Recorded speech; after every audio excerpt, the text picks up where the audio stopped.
Chers amis des mathématiques, bonsoir et bienvenue dans cette vidéo. Nous abordons aujourd'hui la notion donc d'ensemble de définition d'une fonction. Alors en l'occurrence, nous avons ici la fonction f définie par f de x égale à ln de 1 moins racine carrée de x. Alors on veut son ensemble de définition. Donc pour déterminer l'ensemble de définition de la fonction, ici, il faut donc connaître un peu les propriétés liées donc à la fonction logarithme népérien. C'est très important. Donc ici, on va poser d'abord les contraintes sur le x et donc faire les résolutions nécessaires pour donc aboutir au résultat demandé. Alors ici, on va aller.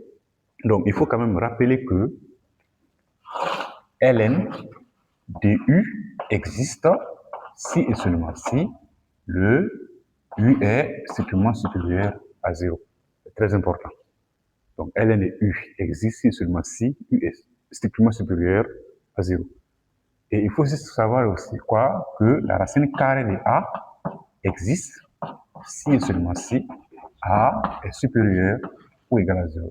Donc c'est les deux éléments ici que nous allons utiliser pour donc résoudre le problème posé.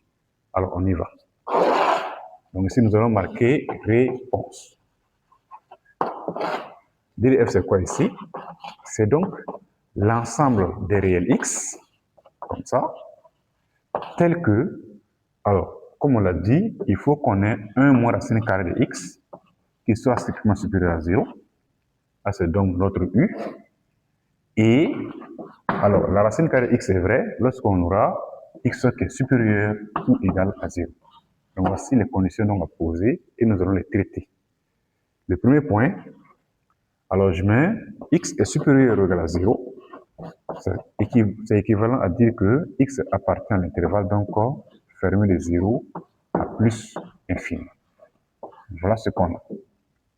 Le second point, alors 1 moins racine carrée de x est supérieur à 0, c'est équivalent à, donc moins racine carrée de x supérieur à moins 1, comme ça, et ça c'est encore équivalent à racine carrée de x, donc inférieur à 1.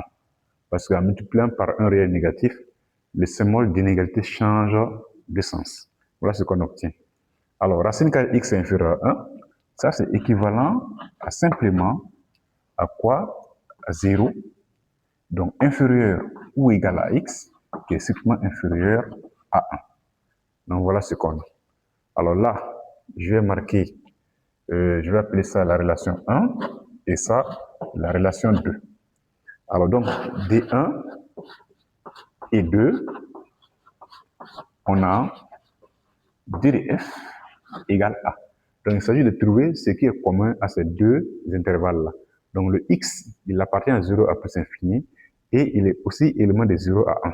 Donc ce qui est commun, c'est bien l'intervalle 0 à 1. Donc on a ici DDF égale à l'intervalle donc fermé de 0 à 1 ici, ouvert. Donc voilà ce qu'on a par rapport donc à l'ensemble de définitions de la fonction donnée. Merci de votre attention.